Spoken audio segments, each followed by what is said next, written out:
Добро утро на сите. Добро дојдовте на денешниот вебинар на кој ќе се презентира инвентарот на стакленички гасови за секторите земјоделство, шумарство, сточарство, промена на користење на земјиштето и отпадот од овие сектори во рамките на проектот Трет двогодишен извештај за климатски промени. Проектот го спроведува Министерството за животна средина и просторно планирање со техничка и финансиска поддршка од UNDP и ГЕФ, а во изработката на инвентарот беа вклучени научни соработници од МАНУ и локални консултанти. Јас сум Петранка Бончева, дел сум од CBIT проектот на UNDP, Министерството за животна средина. И пред да започнеме со вебинарот, ќе кажам неколку технички работи околу истиот. Значи, за време на презентациите, микрофоните ќе бидат исклучени и доколку сакате да поставите прашање или доколку имате некој технички проблем, користете го четот. Откако ќе завршат презентациите, вашите прашања ќе бидат прочитани и презентерите ќе ги одговорат. Исто така ќе имате можност и да се вклучите во дискусија. Едноставно напишете во четот дека сакате да добиете збор и микрофонот ќе ви биде уклучен. За почеток, Павлина ќе каже неколку воведни реченици пред да започнат презентациите. Павлина е раководител на проекти за климатски промени во UNDP и е вклучена во сите национални политики и стратешки документи поврзани со климатски промени во државата. Она е една од пионирите кои воведува иновации во справување со климатските промени. Потоа вебинарот ќе започне со презентации за емисиите и трендовите на стакленичките гасови од земјоделството и промена на користење на земјиштето. Резултатите ќе ги презентира Душко Мукаетов. Душко е професор во одделението за педологија и исхрана на растенијата при УКИМ. Он е одговорен за изработка на делот од инвентарот кој се однесува на емисијата на јаглерод од земјоделското земјиште и други извори на нејаглеродни емисии на стакленички гасови. Потоа за емисиите и трендовите на стакленичките гасови од шумарството ќе слушнеме од Љупчо Несторовски. Љупчо е раководител на одделението за шумарски техники и операции и е професор на факултетот за шумарски науки, пейсажна архитектура и екоинженеринг. Поседува искуство од преку 15 години во изработка на извештаи поврзани со климатски промени во секторот шумарство, има објавено преку 50 научни трудови и учествувано во преку 20 проекти. Емисиите и трендовите на стакленичките гасови од сточарството ќе ги презентира Сретен Антонов, професор на факултетот за земјоделски науки и храна при УКИМ. Неговите истражувања се од областа на анимални генетски ресурси и климатски промени, односно облажување и адаптација во сточарството. Учествувал во подготовка и на претходниот инвентар, како и во многу научни трудови поврзани со климатските промени и сточарството. На крај, исто како и во вчерашните дискусии, ќе се презентираат емисиите и трендовите на стакленичките гасови од отпадот од овие сектори. Ќе ги презентира Верица Тасевска-Ѓоргиевска, која е научен соработник во Истражувачкиот центар за енергетика и одржлив развој при МАНУ и исто така има учествувано во изработка и на претходните инвентари. Пале, повели. Благодарам.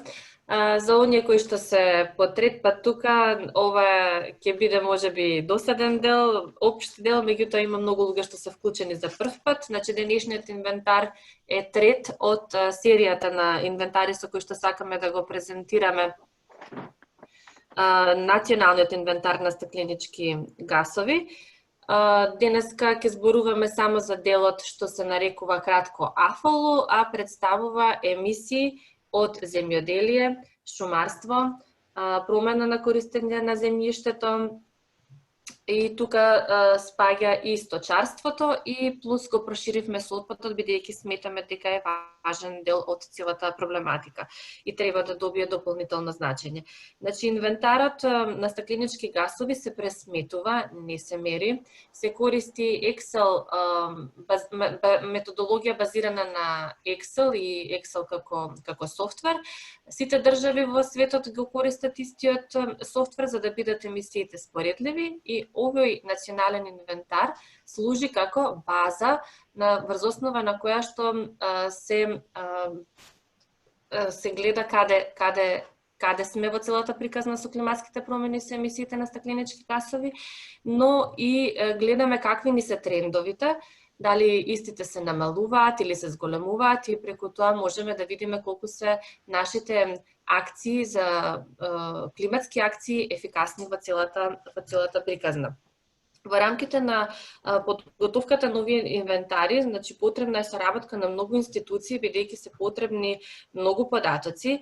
Овој сектор, за жал, е еден од секторите која што има најголема несигурност во однос на податоците. Тоа значи дека многу податоци или недостасуваат, или не се во ниво на детали кое што е потребно за да подобро се изработат инвентарите, односно да се види колкави се нашите емисии. Друг дел во однос на терминологијата поврзана со климатски промени во овој сектор е понори, односно шумите представуваат единствен абсорбент на стакленичките гасови. Значи, кога зборуваме за овој сектор, зборуваме и за емисии, и за понори, односно абсорбција.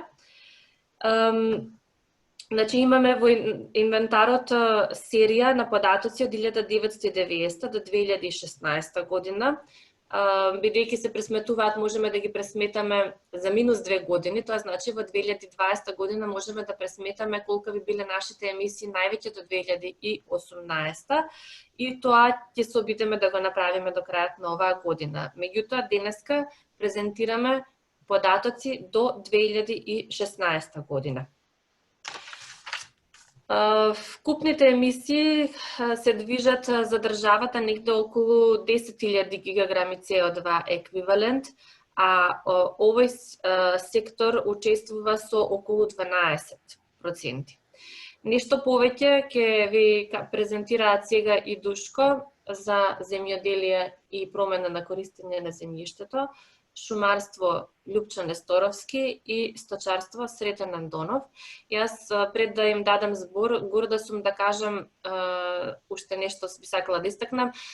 Горда сум дека за прв пат изработката на инвентарот во рамките на проектов е целосно институционализирана. Тоа значи дека веќе институции ги прават инвентарите, а не поединечни експерти. Значи, за потребите на секторите енергетика, индустријски процеси и отпад, инвентарите ги прави МАНУ, додека за АФОЛУ секторот, Шумарски факултет, Земјоделски факултет и Земјоделски институт аплицираа заедно и заеднички го изготвуваат инвентарите на овој сектор. Затоа сега и овие презентации имаме како представник од секој од нив од институциите од кои што доаѓаат. Повели Душко. Добар ден на сите. Благодарам за одличната најава. Како што спомна Павлина, моја задача денеска ќе биде да ви пренесам главните резултати кои што дојдовме со анализа на АФОЛУ секторот. Најпрво дозволите ми неколку кратки информации за одредени специфики на АФОЛУ секторот, и самото име е комплицирано да се изговори, а да не збориме колку е целиот сектор комплициран, затоа што се однесува на земјоделство, шумарство и други начини за користување на земјиштето, и практично има огромен број на практики и внесови, така наречени инпути, кои водат до појава на емисија и понори на стакленички гасови, така што оценка на емисијата е доста комплицирана работа. Сите овие процеси во исто време се изразено динамични, променливи во просторот и времето, па затоа АФОЛУ секторот има и свои одредени карактеристики во однос и на методите и на инвентаризацијата. Факторите кои влијаат врз емисиите се во основа природни фактори, односно независно од нас луѓето, а исто така и антропогени, кои што понатаму ги делим на директни и индиректни. Секој од овие процеси во АФОЛУ секторот е поврзан со одредени емисиони фактори, така наречени емисиони фактори и податоци за активностите за кои што се однесуваат емисиони фактори. Потоа треба да се каже дека и само дефинирање на овие национални емисиони фактори е комплицирана работа, затоа што е поврзана со долгорочни екзактни испитувања во услови на непостоење на такви национални емисиони фактори. Ние сме приморени да користиме дефолтните глобални емисиони фактори. Потоа, емисиите кои се предизвикани од антропогено влијание, треба да напоменеме туристична специфика, дека се однесуваат на обработливите, значи на менаџираните површини. Афолосекторот, што и Павлина веќе истакна, го чина сточарството, три главни: сточарството, искористување на земјиштето и агрегирани извори на не CO2 емисии. Тоа што искористувањето на земјиштето има своји подсектори, односно шумарство, растително земјоделско производство, пасишта, мочуришта, населени места и така наречено друго земјиште. Јас ќе реферирам овде за дел од овие сектори, освен за сточарството и за шумарството, зашто подетално ќе зборуваат моите колеги. И сега би започнал со самите подсектори во интерес на времето. Првата категорија на користење на земјиштето е растителното производство или така наречено кропленд. И тоа се однесува на полиделско производство и на повеќегодишни култури, пред се лозарство и овощарство. Според IPCC методологијата, емисиите и понудите на стакленички гасови се резултат, што реков, на промена на начинот на искористување, како и промените во однос на управувањето со земјиштето и самите внесови. Ние, како што кажа, во услови на непостоење на национални емисиони фактори, ја користиме така речената тиер методологија, при што ако не се јават промени во начин на искористувањето, кај едногодишните култури не се применуваат емисии, не се пресметуваат емисии, кај оваа категорија се пресметуваат емисии на оние површини кои што се добиени по пат на конверзија, односно во една категорија на лендис во друга, и плюс тоа уште категорија на повеќегодишни култури, таа е интересна во полиделското производство, во однос на емисија на стакленички гасови, затоа што со подигањето ќе објаснам понатаму, на повеќегодишни насади имаме промени во синковите, односно во понорите и во емисиите. Во однос на површините, тука се дадени информации за површините на полиделско, односно растително производство, што остан купни површини, значи во текот на извештајните години, а исто така тие се поделени вкупни површини во однос на растително производство кое останато во иста категорија на користење и земјиште кое што е конвертирано во растително производство, значи кое што од други категории на користење преминало во полиделското производство. Од податоците може да се види дека вкупните површини варираат, тука треба да напоменам дека сите анализи се направени врз основа на Коринелен Кавар базата на податоци за 4 извештајни периоди 2006, 2012 и 2018 година, и на тој начин се пресметувани површините, тие се движат негде околу 542 хектари во 1990 година и понатаму постепено се намалуваат до негде околу 512.000 хектари вкупни површини. Во однос на конверзиите може да видиме дека имаме голема разлика, зашто утврдивме и во тек на овој извештај откривме дека е тоа резултат на промената, односно на техничката корекција на Коринелен Кавар, кој што не е единствена графичка база на податоци и без која што не би можело да ги пресметаме овие конверзии. Така што за потребите на инвентарите во тек сме со додатна активност на развивање на наши капацитети со кои што ќе може да ги пресметуваме овие површини со примена на ГИС технологија и така наречено табличко сензорирање, односно со помош на сателитски снимки. Во однос на динамиката на емисија на CO2, исто така може да видиме дека имаме одредени разлики во однос на периодите, кои што реков се воглавно резултат на конверзиите на културите, што се гледа од слайдот, воглавно од шумското и од земјиште од пасиштата, кои што се конвертирани и тие емисии се тука прикажани, додека пак од растително производство кој останато во иста категорија на користење, како што кажав претходно, промените во емисиите на стакленички гасови се само резултат на повеќегодишните култури. Тоа треба да напоменам дека за потребите на овој инвентар вклучивме пресметка на повеќегодишни култури и нивната динамика во просторот и времето.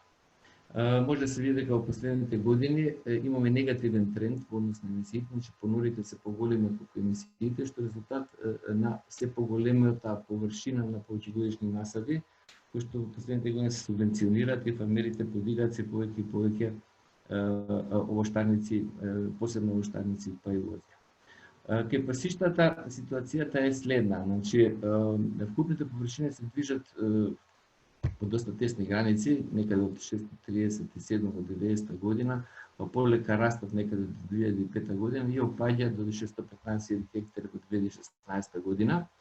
И овде како слично како и кај полиделските култури, се приметува една разлика во однос на конверзијата, што реков што е резултат на корекции технички на самата база на коренеден кавар.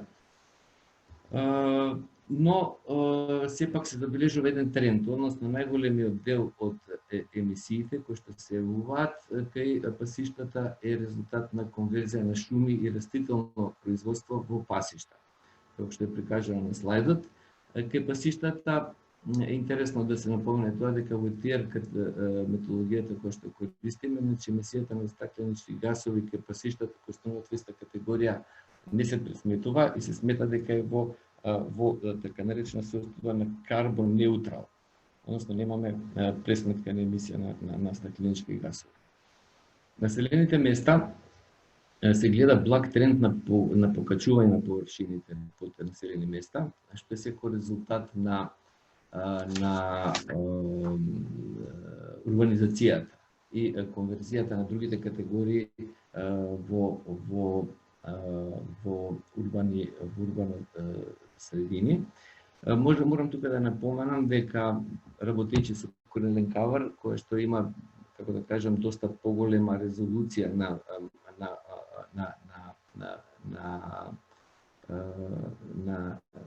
приказ на податоците, одредени мали населени места не можат да бидат нафатени, што треба секако подетални анализи.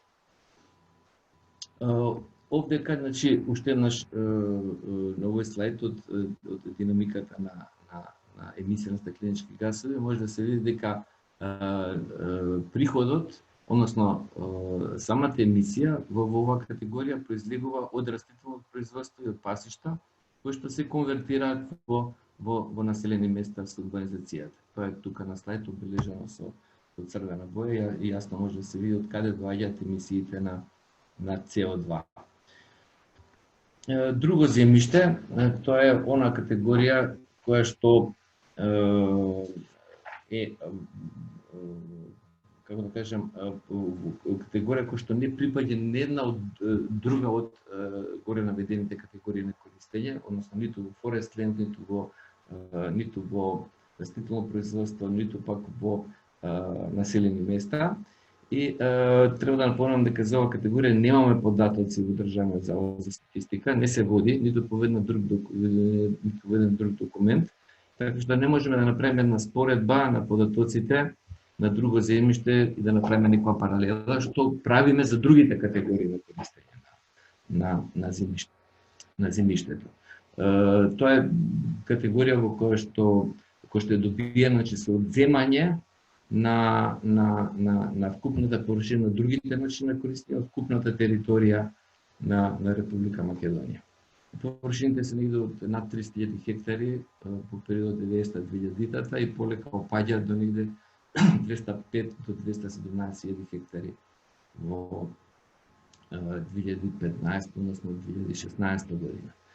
Во однос на емисијата на стакленички гасови и овдека во тие методологија тие се рачунаат она земјиште што останува кај друго земјиште се рачунува како карбон неутрал, додека главните емисии доаѓаат со конверзија на шумско земјиште. Шумско земјиште, не шуми, него шумско земјиште во оваа категорија на така наречено друго земјиште. Покрај, значи, како што реков, делот за ленд и категориите на ленд юз и конверзиите, имаме друга посебна категорија, тоа е категорија на агрегирани извори на не CO2 емисии. Сега, оваа категорија се однесува на практики во АФЛ секторот кои резултираат со емисија на така наречени не CO2 гасови, како што се азотните оксиди, јагдовиот моноксид, метан и така натаму. Постојат голем број на менеджмент практики внесови кои се сметаат како најзначајни извори на емисии на овакви не CO2 гасови. Емисиите на кои се мисли пред се горењето на биомаса, калцификацијата, апликација на уреа, како и директни емисии на азот односно азотни оксиди од менаџирани почви и индиректни емисии од менаџирани почви, менаџирана шталско ѓубре и емисија на метан од оризовите поли. Значи една многу комплексна подкатегорија, што е уште еден доказ колку е овој АФЛ сектор разновиден и тежок за оценка. Најпрво би започнал со апликацијата на уреа. Уреата е многу важен додаток, значи тоа е минерално ѓубриво и важен додаток од традиционалното земјоделие. Уреа 46% ја користиме како суплемент на азот, каде растенијата на пројектува се во фаза на интензивен пораст. Емисиите на на CO2 од апликација на уреа е доста ниска во принцип, но и доста варира во периодот од 1990 до 2005 варира во доста широки граници и не може да се даде некое логичко објаснување освен разлика во увозот и употребата на ова минерална ѓубриво. Овде да напоменам само дека користиме податоци од Фаустат, затоа што Република Македонија нема свои официјални податоци за употребата на минерални ѓубрива, вклучително и уреа. Да продолжам, значи трендот после 2005 година се стабилизира и се движи негде во границите од 3,19 во 2016 до 3,67 гигаграм еквиваленти на CO2. Кај директните емисии од менаџираните почви се vulgarно причинети со интензивна апликација на минерални ѓубрива, значи кои што не се уреа, шталско ѓубре и други органски додатоци, како и од екскрементите на домашните животни, додека се на испаше на пасиштата. Учеството на овие неколку извори е вариабилно во текот на извештајните години, така што во 1990 година најголем дел од емисиите на НТО се причинети од апликација на шталско ѓубре. Ова се податоци што ги имаме во позадина, не се тука прикажени на слайдот, и депозиција на екскременти на пасиштата, додека во 2000 година учеството на минерално шталско и депозиција на екскременти е скоро подеднакво. Почнувајќи од 2005 па до 2016 емисијата во најголема мера е причинета од внес на минерални ѓубрива. Во однос на трендовите на вкупни емисии од менаџирани почви, од податоците на слайдот се гледа дека освен во 2000 година, кога емисијата е најниска, изнесува негде нешто повеќе од 183 гигаграми CO2 еквиваленти. Во сте други извештајни години количината на емитирани стакленички гасови варира во многу тесни граници, некаде од над 2,9 во 2014 до 224 гигаграми еквиваленти во 2016 година. Индиректната емисија може да биде сериозен извор на така наречени N2O емисии на стакленички гасови. Во принцип тука се два главни процеси кои што диктираат директната емисија, а тоа се испарувањето, односно волатизација на азот и така наречено испирање или runoff на азот од земјоделските површини. И во едниот и во другиот случај тие значи вршат негативен инпут врз животната средина. Вкупните количини значи на емитирани гасови повторно се најниски во 2000 година, некаде над 68 гигаграми CO2, додека во понатамошниот период полека расте некаде до над 80 гигаграми CO2 еквивалент. Следен подсектор на овој сектор на агрегирани извори на CO2 емисии е индиректната емисија на N2O од шталското ѓубре. Управувањето со шталско ѓубре може да биде доста сериозен извор на N2 емисии на стакленички гасови, посебно кога не се менаџира соодветно. Емисиите се во форма на испарување на азотот во вид на амоњак, доколку не се аплицира на површините на соодветен начин, дел од тој азот се губи по пат на испарување или со испирање во почвата. Како што веќе кажав, емисиите на N2 шталско ѓубре се во најголема мера резултат на несоодветен начин на управување со него, тоа притекот на неговото прибирање, односно изнесување, складирање, транспорт, апликација и внес во почвата. Купната процената емисија на N2O се движи во границите од 26,2 гигаграми CO2 еквиваленти до некаде околу 29 до 32 гигаграми CO2 еквиваленти во другите извештајни години. Последен емитер, така да кажем, во ова група се индиректната емисија од емисијата од оризовите полиња. Површините под оризови полиња се определувани врз основа на статистички годишници, како и врз основа на Корине Ленкавер базата. Најголем дел од површините се во околината на Кочани и дел во околината на Велес. Засејаните површина силно варира во годините и најмногу зависи од временските услови, од достапната вода за наводнување.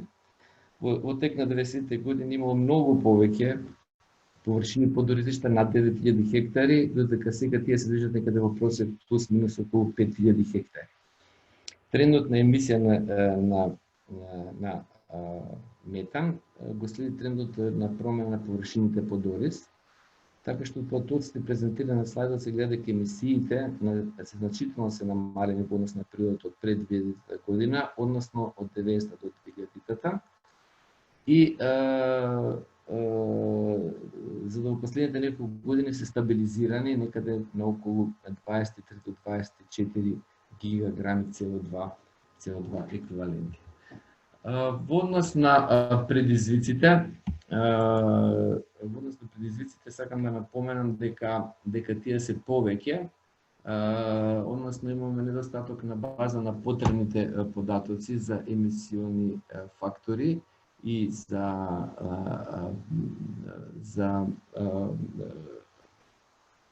активности, потоа постечките податоци се во несоодветен формат,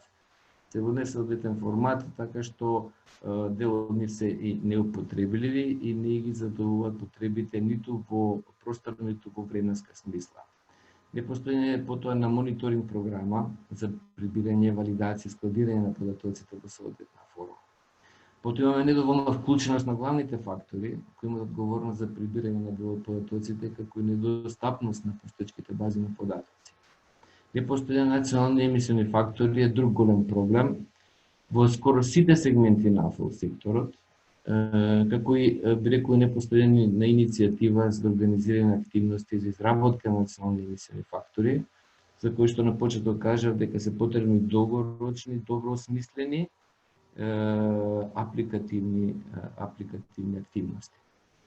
Во однос на можностите морам да истакнам дека во последниот период основан и достапна јавност на македонскиот почвен информативен систем, кој што секако може да биде искористен и надограден и да помогне во изработка на инвентарите на стакленички гасови. Потоа Министерството за земјоделство, шумарство и водостопанство го основа система за идентификација на земјоделски парцели, што уште е еден голем плюс и може да биде од помош во иднина. Потоа морам да напоменам дека е завршен исто така еден интересен и значаен проект на така речено агроеколошко зонирање. Што е посебно интересно и битно за нас е што од 2016 година достапни се сателитски снимки со висок квалитет, Sentinel програмата, кои што планираме во иднина да ги користиме во рамките на изработка на овие графички дигитални бази на податоци кои што не се потребни за еволуација на ленд юзот и за потребите на овој извештај во фаза, кој што реков, веќе неколку пати изработка на дигитални бази на податоци за национално ниво за покриваност на земјиштето. Ова ќе биде од голема помош затоа што планираме да го правиме на годишна основа, за разлика од Current Cover, кој што се прави на 6 години, така да извештајните години измеѓу мораме голем дел да ги апроксимираме. Тука некаде би завршил својата презентација и би сакал да напоменам дека, што беше на почеток кажано, инвентарот на стакленички гаси е подготвен во рамки на проектот Четврт национален план и трет двогодишни извештај за климатски промени, кој Министерството за животна средина и просторно планирање го подготвува со техничка и финансиска поддршка на програмата за развој на Обединетите нации и Глобалниот фонд за животна средина. Ви благодарам за вниманието. Благодарам, Душка. Љупчо? Благодарам. Само не можам да шерувам додека Дуле не се исклучи.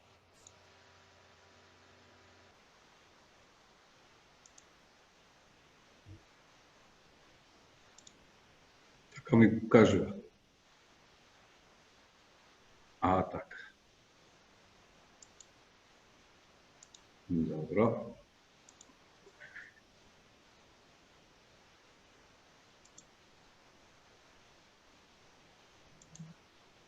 Дали се гледаме? Слушаме? Супер се. Добро, благодарам. Добар ден на сите. Убаво е вака да се собереме, ама оддалеко. Целта на оваа конференција денес е да се представат податоците од третиот извештај за емисиите на стакленички гасови од АФЛ секторот. Моја привилегија е денеска да ги прикажам резултатите од анализите кои ги правевме за шумарскиот сектор. На почетокот сакам да се извинам, не знаев кој се ќе биде присутен, презентацијата е на англиски направена, меѓутоа ќе зборувам на македонски. Генерално, како вовед, шумите се едно од најголемите богатства на планетата Земја, поради многу причини.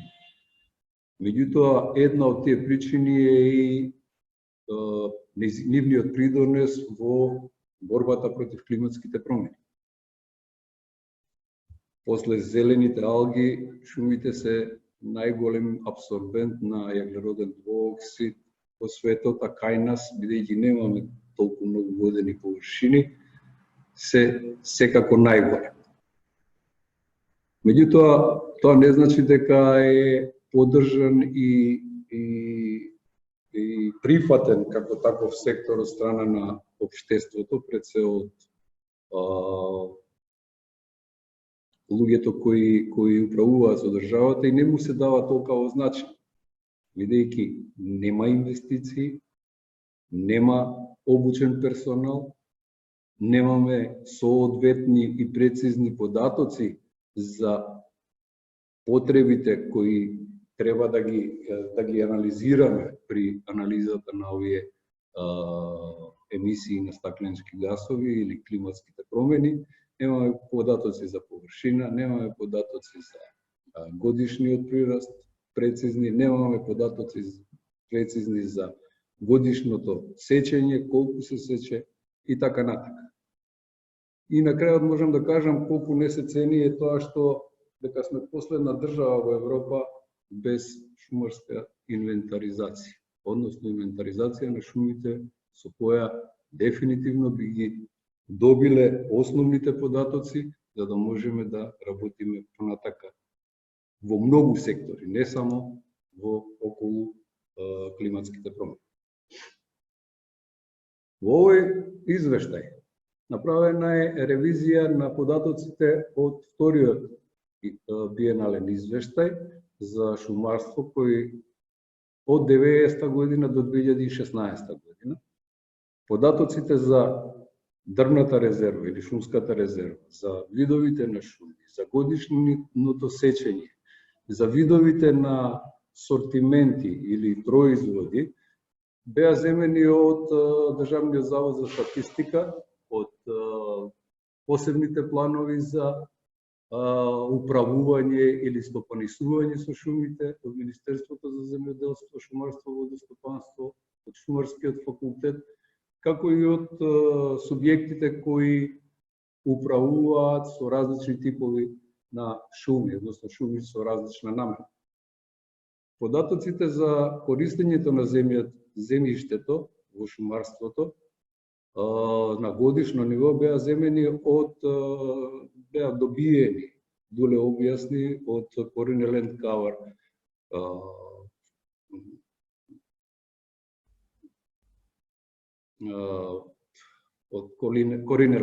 и беа во мала разлика со оние податоци што ги имавме од Државниот завод за статистика. Податоците за видовите на дрвја и композицијата на шумите исто така беа земени од Државниот завод за статистика, споредени со податоците од посебните планови за управување со шумите, Министерството за земјоделство, шумарство, водостопанство, Јавното претпријатие Македонски шуми и другите субјекти кои управуваат со шумите.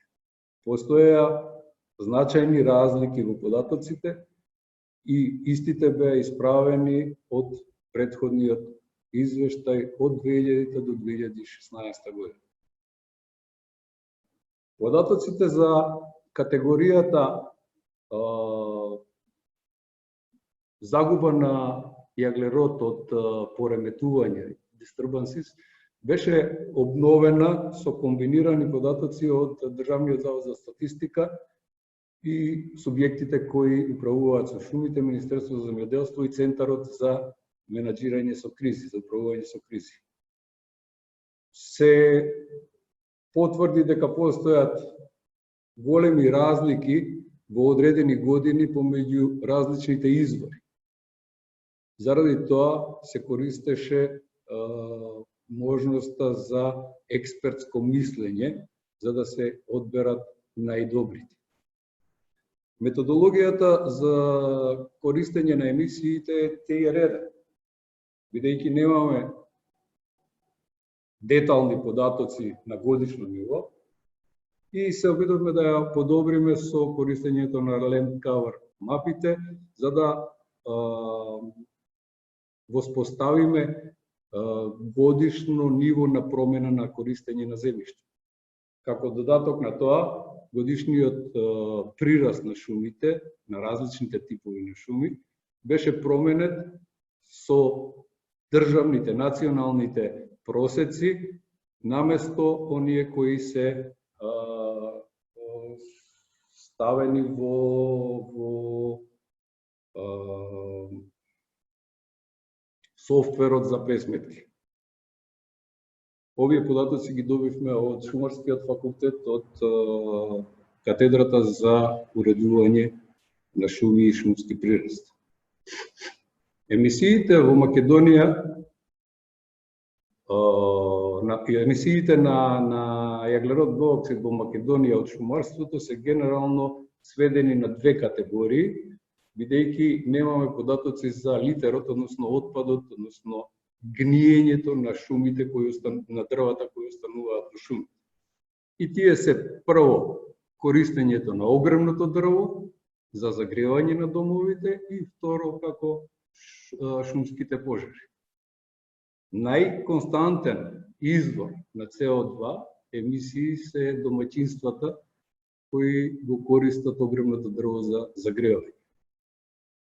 Втор фактор на емисии на CO2 се шумските пожари, меѓутоа тие не се константни и нивниот придонес во емисиите варира од година во година во зависност од бројот на шумски пожари, големината на површината што ја зафаќаат, како и составот на видовите во тие површини. Неколку години, 2000, 2008 и 2012, заради големите површини на изгорена област, шумарскиот сектор наместо да биде синк, односно да ги намалува емисиите на CO2, беше голем придонесувач во зголемувањето на емисиите на стакленичките гасови во држава. Еве како тоа би изгледало. Согласно методологијата која одредивме, се гледа дека од 90-та до 2016 година генерално површината под шуми е релативно стабилна. Тоа се мали промени кои се случуваат, што се нормални, бидејќи и втората причина за тоа е што за да се евидентира некоја промена во шумарството, односно во шумарскиот сектор, се потребни 20 години согласно IPCC методологија. Можеме да видиме дека површините се стабилни и се движат некаде од 950 до 1.100.000 хектари. Промената на земјиштето, кое од други категории се променило и дошло во шумско, е различна. И ако погледнете трендот од 90-та до 2005-та имаме релативно големи промени, меѓутоа од 2010-та, можам да кажам, до 2016 година веќе тоа се релативно мали промени и вкупната површина под шуми е релативно стабилна, можеме да кажем. Што се однесува до емисиите во одбраните години во оваа серија, може да се види дека генерално шумарството е абсорбент на CO2, со исклучок на 2000 година, каде што речиси 50% од емисиите на државно ниво се од страна на шумарството, затоа што имаме голема површина на шумски пожари. Еве како би изгледале тие слики во серијата од 90-та до 2016. Со шумарството вклучено и без шумарството вклучено во долниот дел од екранот. Значи, еве 2000-та година е како пример за отприлика 50% од вкупната емисија е од шумарството. Додека во другите години, 2007 година исто така, 31%. Додека во другите години генерално шумарството може абсорбира она што го емитира и плюс абсорбира CO2 од другите сектори. Ако ги споредиме двата графикона, ќе видиме дека во 2016 година без шумарството емисијата била 10.111 гигаграми, со шумарството таа е намалена на 8.026 на државно ниво.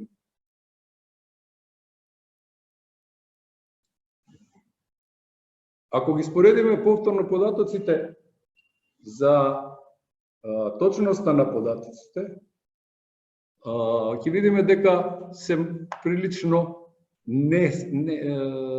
неточни. Значи, за податоците за промена на, односно wood fire, за отстранување или сечење на шумите се 20%, за површината се негде околу 20%, за биомасата, односно дистрбанците, односно пожарите 15%. Значи имаме голем недоследност во податоците. Што би требало да направиме за да се подобриме во иднина?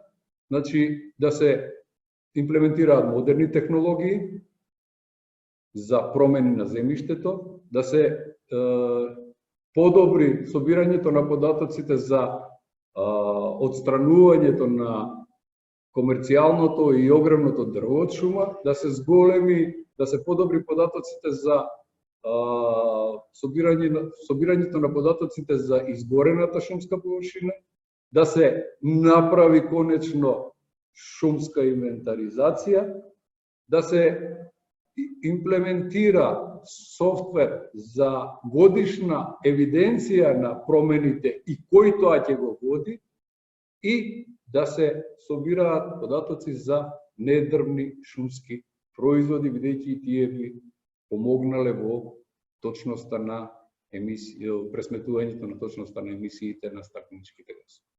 Ви благодарам многу. Она што Дуле го кажа, Значи, Не мораш и ти, добро го слушнавме неколку пати. Да, нема потреба да повторувам. Ви благодарам на сите. Благодарам многу, Љупчо. Значи, како што слушнавте досега, се соочуваме со голем недостаток на податоци, кои што се обидуваме да ги решиме во тек. Значи, веќе се работи на можност да се подобри точноста на информациите со сателитски снимки и се надевам дека овие резултати ќе бидат доволно добри за да бидат вклучени во четвртиот национален план, кој што е следен извештај кој што го подготвуваме во моментов. Сега на ред е секторот сточарство.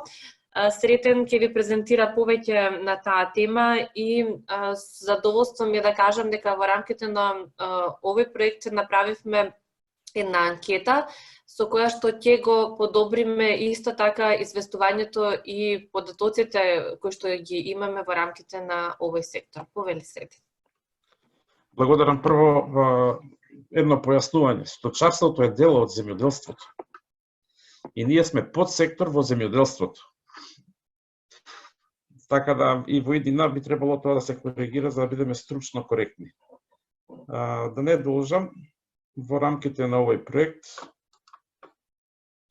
јас ќе презентирам што се случуваше во секторот, во подсекторот сточарство, односно сточарското производство, каква методологија користевме, кои се влезните податоци, кои се емисионите фактори, емисијата на гасови и заклучоци и препораки. Методологијата е многу специфична, бидејќи емисиите зависат од видот, од расата, возраста на грлата на животните, потоа производниот систем, физиолошката состојба дури варираат во тек на една година и е многу покомплексна. Целата инвентаризација се вршеше со употреба на IPCC софтверот од септември од 2019 година, бидејќи во меѓувреме има уште две надградби на овој софтвер, кои што надградби се однесуваат исклучиво во развојот на повисоки тиер методологии во сточарството. И во наредните извештаи, односно репорти, ќе ги користиме секако новите верзии. Податоците главно ги земавме од Државниот завод за статистика за 2015 и 2016 година, бидејќи тие се за сега официјални податоци. Нивната точност е релативно прецизна, со некоја нивна грешка од околу 5%, статистичка грешка што ја декларира Заводот за статистика, меѓутоа не сме сигурни дека ја одразуваат реалната состојба на во целиот сектор, меѓутоа тоа е проблем со податоците во сите сектори во државата. Методологијата на рапортирање беше подобрена Tier 1 методологија, која што ја користевме во вториот извештај за национален извештај. При тоа ги разграничуваме говедата како млечни говеда и други говеда. Кај овците воведовме две категории, односно возрастни грла и грла до една година возраст со различна жива маса, бидејќи живата маса подразбира и количина на храна која што ја консумираат, а со тоа и кај преживните животни директно имаме емисија на метан од ентеричната ферментација, а потоа и во количините на арско ѓубре, односно шталско ѓубре. Кај козите само возрастни грла користевме, кај копитарите, кај нас копитарите подразбираат, затоа користам термин копитари, бидејќи коњите и магарињата се копитари во Македонија и статистички се водат во една категорија. Иако во софтверот постои можност за разграничување на овие две категории. Свињите се возрастни грла и прасиња, односно гоеници, бидејќи гоениците се циклусно се произведуваат и нивниот број варира во текот на годината. Кај живината имаме неселки кои што се постојани во текот на целата година, а бројот на бројлери, мисечки и други се соодветно пресметани на годишните циклуси, бидејќи тие се исто така динамични и се менуваат во текот на годината.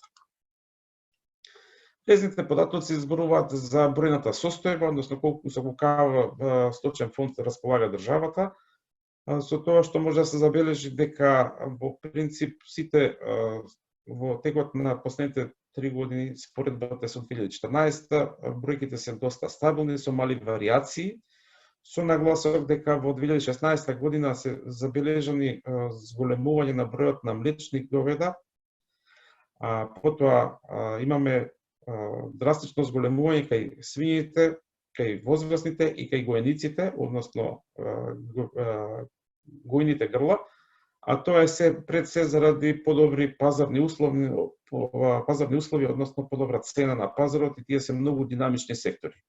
Исто така може да се забележи и промена, драстична варијација во бројот на неселки во текот на овие години, а тоа исто така е економска категорија, односно колку е тоа профитабилен бизнис или не е. И исто така бројлерите многу варираат. Може да забележите дека бројот на бројлери, например, во 2015 година е зголемена за 10 пати во однос на 2014, меѓутоа повторно е намалена за скоро 3 пати во 2016. Кај мисирките трендот на зголемување исто така е присутен и кај другата живина. Ние користиме различни емисионни фактори, и тоа се изразени емисионни фактори за метан и за азотни оксиди. Кај ентеричната ферментација, главно кај млечните говеда, факторот е 99, тоа се 99 килограми метан по грло годишно емисија. Кај другите говеда е 58, кај возрастните грла, кај овците е 5, кај козите 5 и кај копитарите 18, со тоа што кај овците, кај она друга категорија, сите параметри се сведени, односно се сведуваат на условно грло, односно 500 кг жива маса. Кај управувањето со ѓубре, исто така имаме емисија на метан и азотни оксиди, и најголеми се факторите, може да забележите кај говедата, 20 килограми метан годишно по условно грло, кај млечните говеда, потоа кај другите говеда и кај свињите 6 килограми, додека кај сите останати грла, односно категории, видови, емисијата на метан од управување со ѓубре е значително помала. Воедно, азотните оксиди се исто така највисоки кај говедата и во свињарството, а другите се значително помали. Емисијата на стакленички гасови во подсекторот со сточарство изнесуваат од околу, изразени се во гигаграми CO2 еквиваленти, изнесуваат се во благ пад, ќе земе трендот од 1990 година до 2016 година, со тоа што во последните 3 години емисијата е горе-долу стабилна, изнесува околу 800 гигаграми CO2 еквивалентни годишно, и се гледа дека големината на метан, односно најголемиот извор на емисија доаѓа од метан од ентерична ферментација. Воедно, тука би земал малку поголеми, би дал малку повеќе податоци.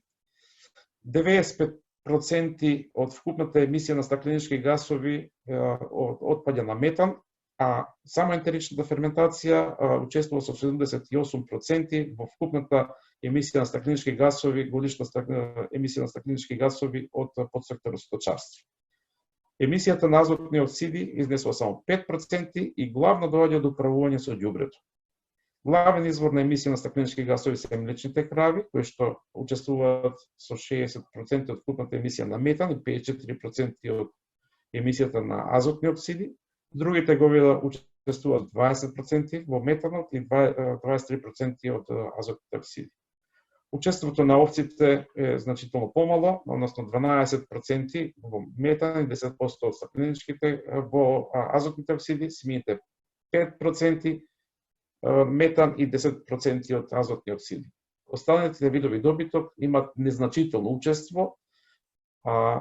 Ако земете годишната емисија по видови добиток во една подолга серија, се забележува дека млечните говеда се главните фактички емитери на стакленички гасови, со 60%, 20% се другите говеда, а останатите животни значително намалени.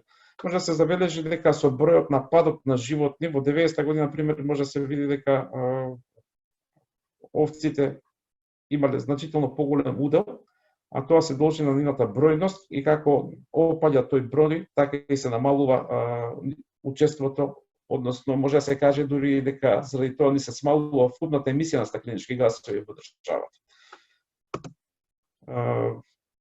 За вклучоци и препораки, историски е намалена емисијата, во период од последните 3 години стабилна е емисијата со благо зголемување, кое што се должи пред се во бројот на зголемување на говедата околу 5% и кај свињите кој број е зголеме за 34%.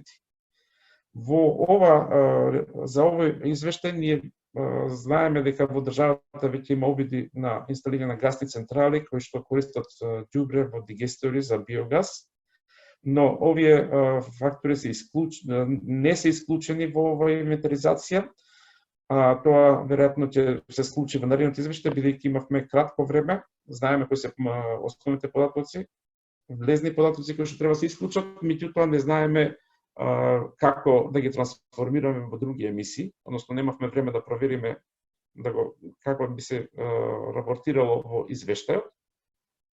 Затоа ќе имаме дополнителни консултации со другите сектори, со тимот на МАНУ пред се, за да видиме како ќе се рапортира во иднина.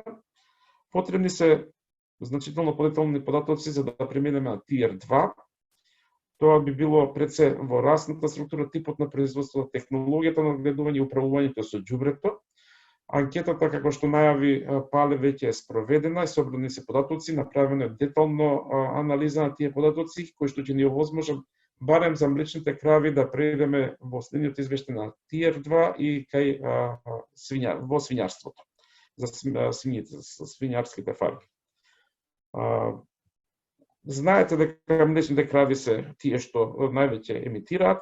Јас знам дека е тоа дел од сточарството и меѓутоа би напоменал дека говедарството во светски рамки учествува со 15% од вкупната емисија на стакленички гасови, кој што соодветствува на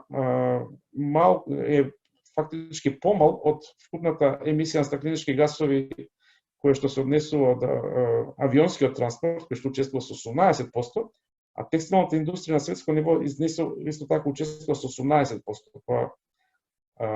Кравите можеме да ги обвиниме, говедата се извинува за тоа, меѓутоа треба севкупно да се поведе сметка за сите емитери на стакленички гасови.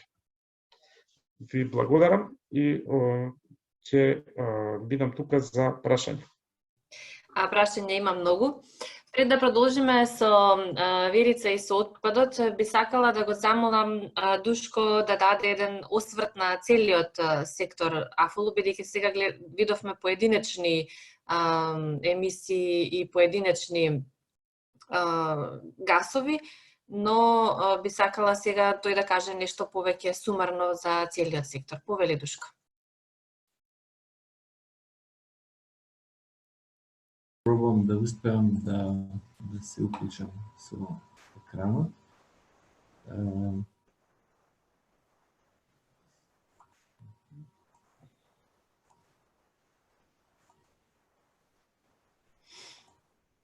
Да. Не знам дали ме слушате и дали се гледа. Да. Ова што е на екранот. Значи, како што спомена Павлина, сите тројца презентери презентиравме одредени сегменти од АФЛ секторот и сега за еден подобар преглед на нова табела и нови графикон се гледаат како изгледаат емисиите вкупно за целиот сектор. Значи, подсекторот livestock, подсекторот land, значи земјиште и агрегираните извори на емисии на стакленички гасови. Значи, од сега да се гледа дека одиме во еден добар тренд, значи на намалување, па дури во последниве години сме во минус над 2000 гигаграм еквиваленти на CO2. Со тоа што треба да напоменеме тука неколку работи, а тоа е прво што некаде во периодот од 2000 до 2005 година имаше големи, како добро се сеќавам, во секторот forestry, во 2000 година имаше големи шумски пожари, така што во тој период секторот шумарство е со над 9000 гигаграми еквиваленти CO2, што доста го дига просекот. Потоа делот Land, како што веќе спомнав, во претходните верзии на Corel Land Cover, конверзиите се многу поизразени, затоа што тоа беше во 2006 првична база, графичка база на Land Use за Република Македонија, која што во последниот пак два извештаја доста коригирана, така што има исто така доста опагање и во тој сегмент, ако погледнете Cropland, Grassland, Settlements и така натаму. Така што на тоа се должи таа намалена емисија да сме отидени дури и во еден плюс, односно поголем понор отколку емисија на стакленички гасови. И тоа што сакам исто така да потенцирам овде е што треба поголемо внимание да имаме подобар увид, односно на база на податоци за горењето во овој сектор. Значи горењата како во делот шумарство, така и во делот на за шумарство не можам да судам, тоа може да кажат повеќе колегите од шумарството, но во земјоделството сме сведоци, значи има доста палења, несоодветен менеджмент со таа органска материја и пасиштата, така што мислам дека сите овие фактори би придонеле да оваа негативна состојба биде малце покоригирана по нулата, а и овие драстични разлики мислам дека би се во тој случај испеглале. Не знам дали бев доволно јасен и прецизен во излагањето, али ако понатаму некои прашања, колку што сме по можност ќе одговорим. Благодарам, Верица. Само да, ако може професорот Мукаетов да го исклучи екранот, за да...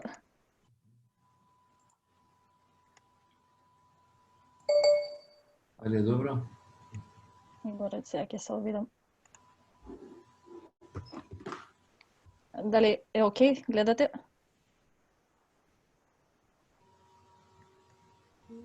Да, окей. Само full screen. Сега мислам дека е во ред. Значи, јас ќе се обидам накратко да го презентирам секторот отпад кој е опфатен со националниот инвентар на стакленички гасови и врската со секторот земјоделство меѓу овие два сектори.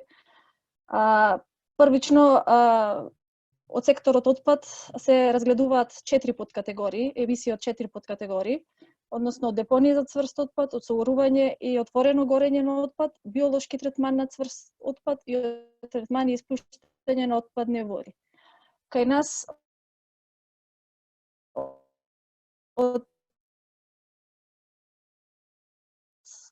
во шумарство и на земјиште, блиска врска е биолошкиот третман на цврст отпад. Се извинувам дали се слушаме, пошто ми јавува дека не ми е стабилна врската. Те слушаме, варете. Од биолошкиот третман на цврст отпад во инвентарот се вклучени емисии само од компостирање, меѓутоа би сакале во следните инвентари да ги вклучиме и емисиите од анаеробна дигестија во постројки за биогаз, како што спомна и професорот Андонов, во рамките на овој двогодишен извештај беа собрани податоци од конкретните постројки кои отпад го земаат од земјоделството и количините на отпад, па би направиле опит и во наредните и емисии од овој дел да бидат пресметани. Генерално емисиите од секторот отпад бележат растечки тренд. Околу 78% од емисиите се резултат на депонирањето на цврст отпад на депонии. И значителен удел имаат и емисиите од третманот на испуштање на отпадните води, како домакинствата, така и од индустријскиот сектор. Биолошкиот третман засега е со многу мал процент, речиси незабележителен, меѓутоа секако е вреден за споменување, особено што се забележува овој начин на компостирање дека е присутен кај нас. На овој график се прикажани дека нивото на емисии од компостирање во 2016 достигнале околу 1 гигаграм CO2 еквиваленти. Податоците кои се користени се достапни од 2011 година наваму за овој тип на третман на цврст отпад. И како извор се користени годишните извештаи од Министерството за животна средина и просторно планирање.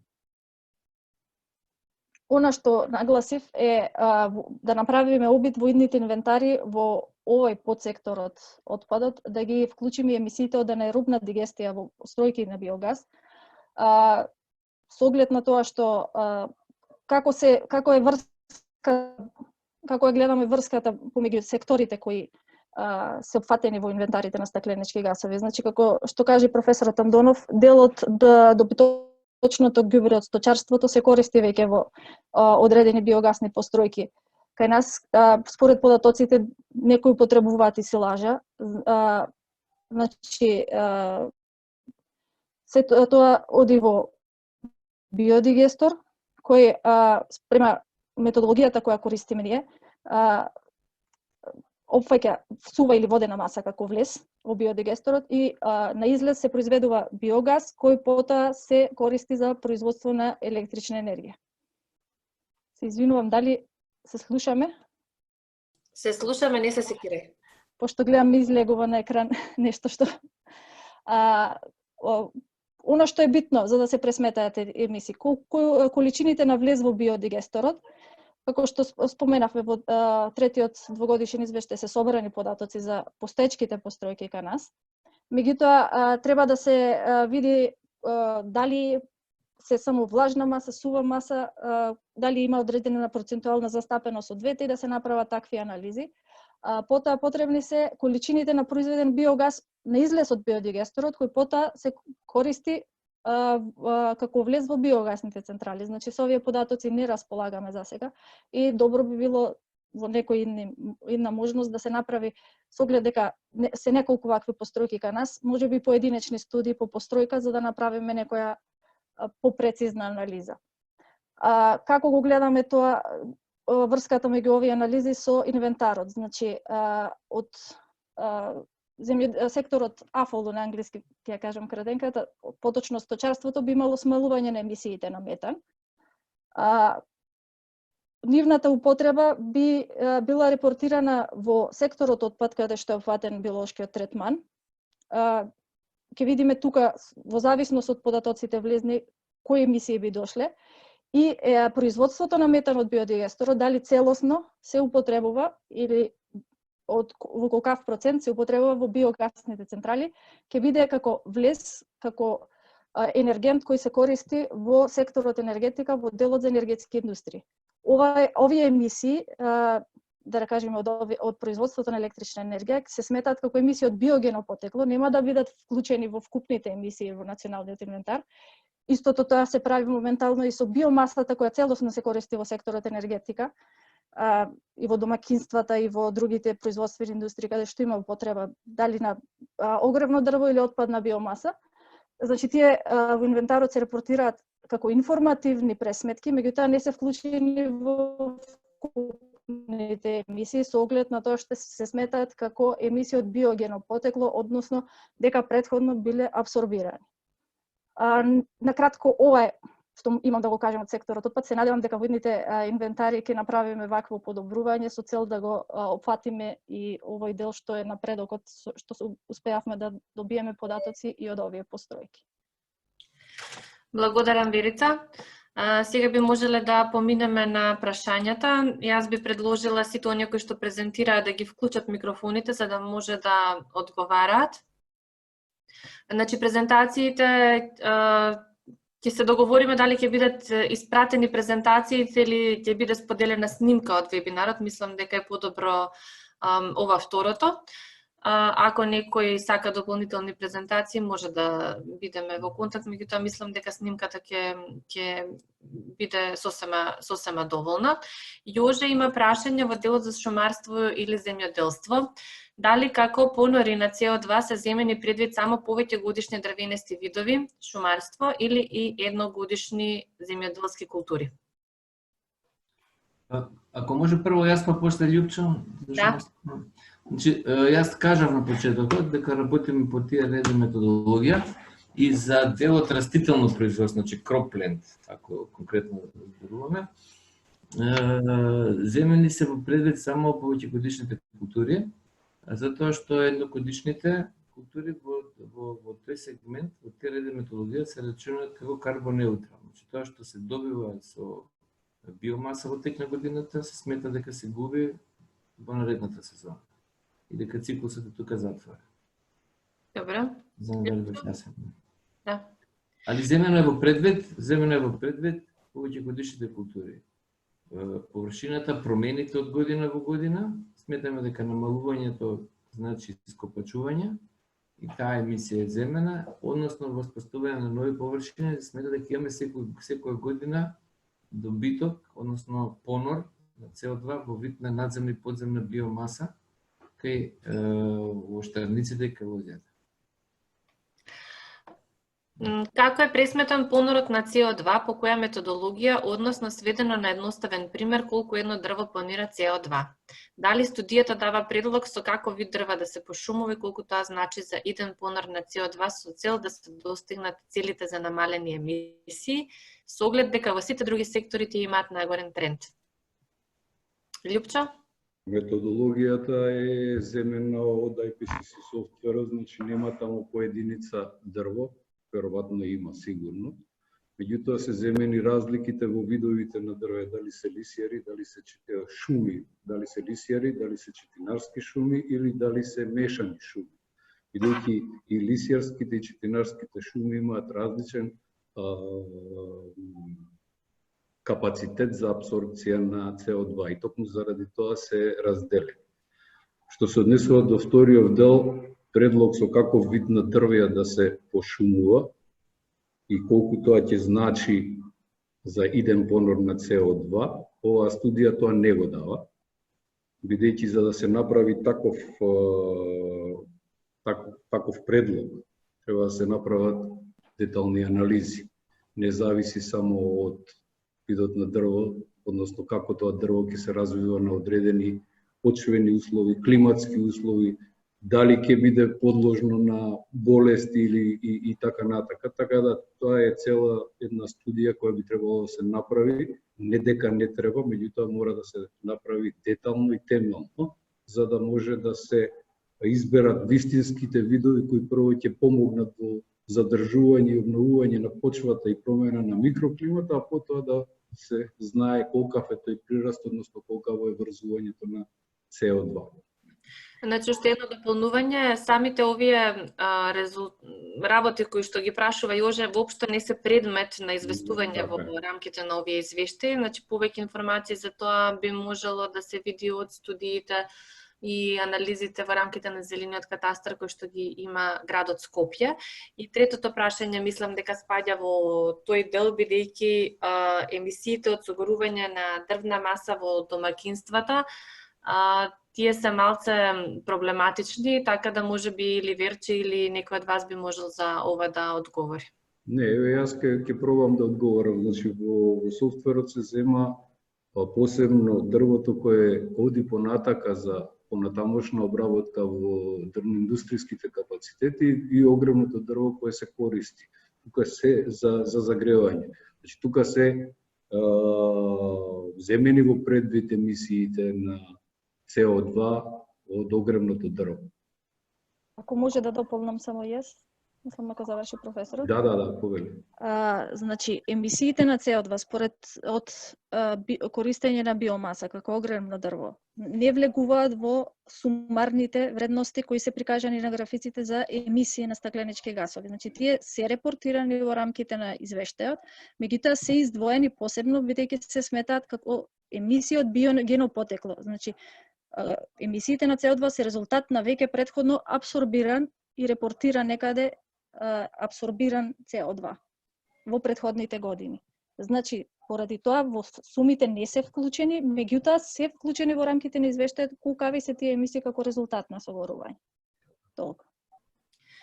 Добро. Александра од Министерството за животна средина, ова за Сретен, дали за променливиот тренд на бройлерите причина е цената на пазарот? Јас не можам да кажам дали е цената причина, меѓутоа живинарскиот сектор е многу динамичен. За посебно бройлерското производство, бидејќи многу лесно се купуваат јајца и за 6 месеци се произведуваат бройлери. Бројот на јајцата да се увезат е многу лесен и е динамичен, зависи кој влегол во бизнисот, кога влегол и кога излегол и која е цената. Јас забележав дека ваков тренд се провлекува и понатаму и имам намера да контактирам со Државниот завод за статистика врз основа на кои параметри тие ги внесуваат овие податоци, бидејќи ги прегледав и податоците за 2018 исто така варираат во голема мера.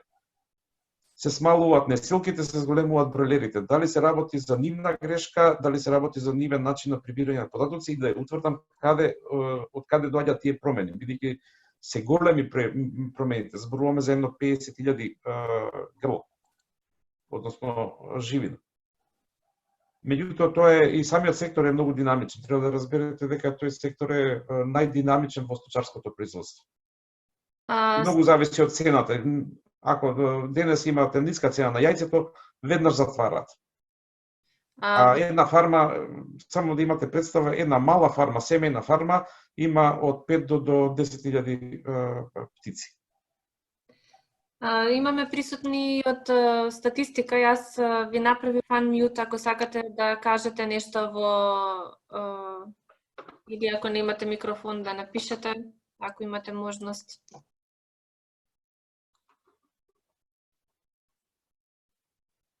Не може, најверојатно. Добро. Одиме тогаш понатаму. Дали како емисионен фактор во предвид е земена и земјоделската механизација?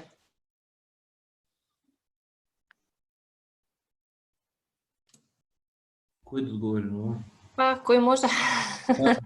Јас, значи, во АФЛ делот земјоделска механизација, ако се мисли на емисија со согорување на фосилните горива, тоа веројатно оди во секторот сообраќај. Значи, енергетиката го има. Енергетика, тоа е репортирано во секторот земјоделство, каде што е опфатен во делот за енергетика, каде што спрема енергетските биланси има потрошувачка на горива за енергетски потреби. Би требало да е внесено тука или евентуално во секторот транспорт, меѓутоа не е издвоено како конкретно за колкав дел е во земјоделска механизација, бидејќи секторот транспорт е репортиран по потрошувачка на горива кои одат во патен, железнички и авионски сообраќај. Значи, некаков удел во патниот сообраќај може да е во зависност од потрошувачката на гориво. А за секторот земјоделство енергетските потреби, значи согорување на горива за енергетски потреби се репортирани во посебен сегмент од енергетика. Дали може да се донесе заклучок дека за цел АФЛ е користен тие редена методологија? Тоа веќе го кажам. Добро. Да. Осим за сточарство, не знам колегата Сретен. Малку е напредна тие реден методологија во сточарството, меѓутоа во следниот извештај ќе користиме тиер 2.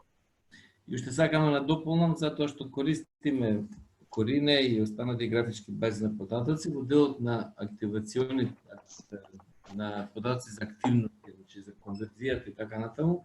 Во некои категории на Land Use сме во Tier 2 методологија. Али тоа се многу мали сегменти. Во ред. Понатаму, прашање во делот на отпад од АФЛ, дали во пресметката на емисиите се зема предвид спалување на стрништа на нивите, гниење на растенијата на нивите и гниење на распаднатата дрвна маса во шумите. Се чини дека предвид се земени само контролирани процеси на емисии, но не се земени природните емисии при природни процеси на гниење и спалување, често причинето од човечки фактор. Јас кога ги објаснував вкупните емисии сега на последниот слайд, кажав дека тие податоци не се земени во предвид. Знаете како? Ние работиме со официјални податоци. мислам, јас немам сретнато, например, официјален податок, ако ме коригира некој, ако ми укаже, ќе го земеме пред во некој нареден извештај, но податок за палењата кокавице, стрништа и така натаму. Пиеме кафе? Ние ќе го... Или чај? Дори те слушаме. Извинувам. Ние би го зеле во предвид, но затоа што немаме официјален и податок врска со овие, ако не можеме да ги представиме. Не знам дали бев јасен. Истото се однесува и за шумарството и во презентацијата кажав, значи ние за литерот, односно отпадот кој ги ние во шума немаме податоци затоа што немаме инвентура на шумите и треба да се направи па да можеме да добиеме некој податок. Никаде не се води таков податок и не можеме да најдеме. Добро. Уште еден коментар од Маријан, дека овие меѓусекторски врски носат ризик од преклопување на податоците, неопходно внимателно собирање и анализа на податоците. Да, меѓутоа самиот софтвер е дизајниран на начин на кој што објаснува како да се избегнува преклопување на податоците. Меѓутоа реално е дека колку повеќе имаме подетални податоци, толку подобри ќе можат да бидат и нашите пресметки на емисии или на понори на стакленички гасови. Мислам дека нема повеќе... Теодора, да, повели. Секунда само. Пале. Да. Ако може само да додадам овде за препокривање на податоците, веќе спомна професорот претходно и Верица, за Љупчо, професорот Љупчо и Верица во делот на шумарството за биомасата, значи токму за да се избегне препокривање, односно двојно репортирање на податоците, биомасата која што се гори во енергетика се дефинира како мемо, односно како информација само колку имаме емисии, затоа што тоа веќе е вклучено во делот на шумарство. Така да на тој начин се избегнува двојното репортирање на овие емисии. Ако тие емисии од биомаса да ги репортираме и во енергетика, а се репортирани и во шумарство, ќе имаме двојно пресметување на емисиите и ќе имаме зголемување на емисиите. Затоа самиот софтвер како што е направен не овозможува да имаме двојно репортирање на овие емисии. Исто така ќе биде и во делот на отпадот кога ќе се стават емисиите за биогасните електрани, ќе се избегне двојното репортирање. Само да додадам дека во наредните верзии на софтверот кои што се апдейтирани, баш токму тие преклопувања се избегнуваат, затоа што веќе постои опција во сточарство да се рапортира арско ѓубре, односно фармско сточарско ѓубре да се репортира дека оди во диегестори. И на тој начин би се избегнале тие преклопувања. Во поранешните верзии не беше тоа возможно. Добро. Дори? Да, фала. Здраво на сите, благодарност за целокупниот труд вложен досега. Она што од наша гледна точка исто така е многу битно како министерство за понатамошно така наречено мудро носење на политики е некакви, значи ова што го веќе дискутираме вака, заклучоци во смисла на компаративни анализи, што е забележано, што може да се препорача, во ред рапортирање заради рапортирање, бројки, преклопувања, апсолутно го поддржувам дека е неопходно да не се случува. Меѓутоа за нас е многу побитна пораката што ја носат тие податоци. И затоа би замолила, јас го немам видено конечниот извештај, претпоставувам и верувам дека внатре е многу по-длабински елаборирано, би сакала да замолам уште еднашка да се испотенцираат токму овие причинско-последични некакви анализи, до какви заклучоци експертски сте дошле, не само во смисол дека нема тоа, недостаток е, нема инвентар, нема во ред, тоа го мислам го прифаќам, нема, меѓутоа што е она од експертска гледна точка што го забележувате врз основа на податоците што ги анализирате, а што може нам да ни помогне например во едно предлагање на одредени политики. Ево ова што сега Верица на крајот го спомена, многу интересно за мене, значи сметам дека такви, како да наречам, повеќе ресорски, повеќе секторски, мултикритеријални анализи навистина ни се потребни, за да една политика биде изанализирана од повеќе аспекти. Се дали треба да се оди например, кон централизирано, да речам, управување со биомасата за цел производство на биогаз или да се фаворизира, например, децентрализирано со мали фарми. Некои такви ваши експертски станишта би ми биле многу од корист. Благодарам. Ана, дали би сакала нешто да додадеш во овој дел? Па не би имала ништо посебно да додадам. Се согласувам со Дори, треба да се направат овие.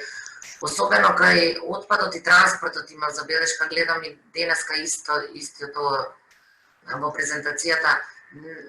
Не се одвоени, а сепак мислам дека има влијание, особено кај транспортот. На вчерашниот вебинар беше во делот на отпадот, транспортот на отпадот и како влијае, ми се чини, на овие емисии на стакленички гасови, но не е одвоен. А би требало да биде одвоен. Сега, како тоа, дали во енергетика према потрошувачката пак на гориво, не знам, треба да се размисли малце подобро. Ова чисто онака, денеска дискутираме да видиме што за во иднина, нели? Да. Како да го одвоиме. Затоа што и во она што го дискутиравме и вчера, при регионалниот пристап, токму и една од предностите на регионалниот пристап е токму тоа, да се намалат транспортните, не само трошоци, тоа значи трошок за предпријатијата, меѓутоа од аспект на животна средина и емисиите. Знаете, А затоа врзано, Ана, со сточарски фарми, еве професор Андонов да објасни са дали треба да се форсираат мали биогасни централи, например, на секоја фарма, што има некој одреден мини капацитет, или сето тоа некако да се собира, па со некои цистерни да се носи на едно место. Не знам што би било... На прашањето клучно. Да. Имаат економска логика дигесторите. Не може да биде мини фарма, да секоја мини фарма да има свој дигестор. Обично и на запад што сме гледале по Европа, посебно Холандија и Германија имаат развиено, тие собираат од повеќе фарми, регионални им се гасните централи. Така. Или мини регионални, да кажем. Значи ова оди во придонес, извинете професор Андонов, ова оди во придонес на регионален пристап, што може би ако имаме слушатели од невладин сектор, дефинитивно треба да се излезе со препораки, затоа што Ана многу подобро знае од сите нас со какви пречки се соочуваме во имплементирање на регионалниот пристап во управувањето со отпадот. Значи, некакви, тоа ми беше целта и причината за јавувањето, некакви ваши согледувања кои што можеби ќе ни помогнат од експертска гледна точка, нам ќе ни помогнат како креатори на политика, а и на цивилниот сектор би помогнале како да служат како амбасадори кон јавноста, за да всушност имаме експертски аргументи во пропагирање на одредени политики. Само да ви кажам дека во секторот земјоделство малку потешко функционира сите тие работи кои треба регионално се пристапува. Ќе ви го споделам искуството на Везе Шаре, кој што ги моли, буквално ги моли од цел регион, од Тетевското, да му доставуваат ѓубре. Вели, јас ќе ви доставам приколки, само товарете, јас ќе го носам, ќе ви го собирам. И нема респонс од малите фармери. Ама тоа е повторно, мислам, подигнување на јавната свест. Тоа е многу работа на терен. Ние работиме со земјоделство и знаеме како е тоа. Многу тешко се менува свеста и навиките на луѓето. А ако се даде одредена стимулација на тие мали фирми? Има стимулација, Дори. Значи, бесплатно им го превзимаат. Целиот трошок паѓа на компанијата што го превзема отпадот. Истото беше, ја знам состојбата со Везе Шари, имаме добра комуникација со нив. Истиот случај го имавме и со Усија, кога сакаше да користи оризовата арпа. Значи, едноставно, земјоделците мора да се работи многу повеќе на тоа ниво. Дали невладиниот сектор, дали некој друг пристап, затоа што законски, де факто, они го кршат законот. Законот убаво се пропишува дека тоа не смеат да го пратите, дека треба да се собере на одредено место. И тоа им е тешко на земјоделците да го направат и бесплатно им се собира. Поголем стимул од тоа не може, не знам. Меѓутоа нема тоа економски исплатливо за трошоците за транспорт се навистина големи. Најголем дел едноставно доволно и тоа што бесплатно некој ќе му го земе и му помогнал да се оствари конечно својата законска обврска. Тој не смее да го отстранува било каде отпадот, генерално зборувам, причувајќи кој отпадот од земјоделството. Тука не спаѓа само и овие органскиот отпад. Ние имаме проблеми со пакувањата од пестицидите, инсектициди и што се друго се користи, вештачкото ѓубре и така натаму во земјоделието. Значи, имаме проблем да ги научиме земјоделците дека треба да го остават на одредено место, а постојат и приватниот сектор има интерес да дојде и тоа да го земе. Дори на свој трошок се разбира. Ако може да се вмешам, значи, искуството од шумарскиот сектор, односно од секторот дрвна индустрија со отпадот, беше исто така проблематичен, се додека не почна да се наплаќаат казни и да се наплаќа за депонирање на биолошки отпад во депониите со големи цени. Кога тоа почна да се имплементира, големите дрвно-индустријски комбинати и шумарски предпријатија почнаа да размислуваат на друг начин. Почнаа да прават биогасни централи, биоцентрали на биомаса за енергија, значи почнаа пелети да произведуваат. Значи само имплементација на казните го решава проблем и наплатувањето на депонирањето на органскиот отпад. Ништо повеќе. Вие на добра волја, на размислување еколошко на земјоделците или на било кој да рачунате, тешко кај нас. Така, тука треба да се вклучат инспекторите, пред се комуналните инспектори, комуналните редари по општините, зашто државните не се надлежни во овој дел. Ако може само јас неколку збора. Да, повели. Значи, еве веќе кога го покренавте прашањето за отпадот, било да се работи за црст отпад, или комунален, или во земјоделие, што реков, отпакувања, па реков и органскиот отпад, значи проблемот е многу сложен. Сложен затоа што лесно е, лесно, тоа не е лесно да се направат казнени одредби, да бидат луѓето казнувани и така натаму, но прашањето е кој тоа ќе го спроведе. Да зборуваме за земјоделски површини, големо пространство, многу луѓе. Така што треба илјадници луѓе на терен да спроведат таква некоја казнена политика. Тоа е едната работа. Другата работа е каде тие луѓе да го однесат тоа ѓубре. Значи, борете тоа да се воведат казни, но треба да се створат и услови. Така што ситуацијата на терен е многу сложена. Јас сум имал прилика, есенва, ја шетав цела Струмичка котлина. Зашто ја потенцирам Струмичка? Затоа што тоа е котлина со интензивно земјоделско производство, богат крај, многу се гради, тоа таму е еколошка катастрофа. Значи, на секој ќоше по земјоделските површини има истурено мала депонија на градежен отпад. Расфрлени фолии, оние средства за врзување на фолиите и така натаму, а да не зборам за органскиот отпад и оние byproduct што ги велим. Така што ситуацијата е многу сложена и бара една сеопфатна анализа. Мислам, така да лесно е, пак ќе повторам, да се дадат предлози, но треба тие некој да се најде начин како да се имплементира. Што највише ме порази лично е тоа што и на локации многу блиски до Струмичката депонија, луѓето пак си фрлаат кај ќе стигнат и градежен отпад, и земјоделски и така натаму. Така што навистина еве јас немам некоја како да кажем сеопфатна солуција за таквиот проблем. Иначе ова дори што го каже, сосем се согласувам, убави се овие извештаи да се стекне една слика, иако и за стекнување на таа слика имаме се проблеми, тоа го потенцира во нашите презентации, еве од поставените прашања фалат уште многу работи, да се добие чиста, јасна слика на база на која што би правиле после некои политики и некои анализи за да вие као Министерство искреирате политики, но еве, со тоа што го имаме во рака, може да се дадат некои идеи пред сега. Благодарам.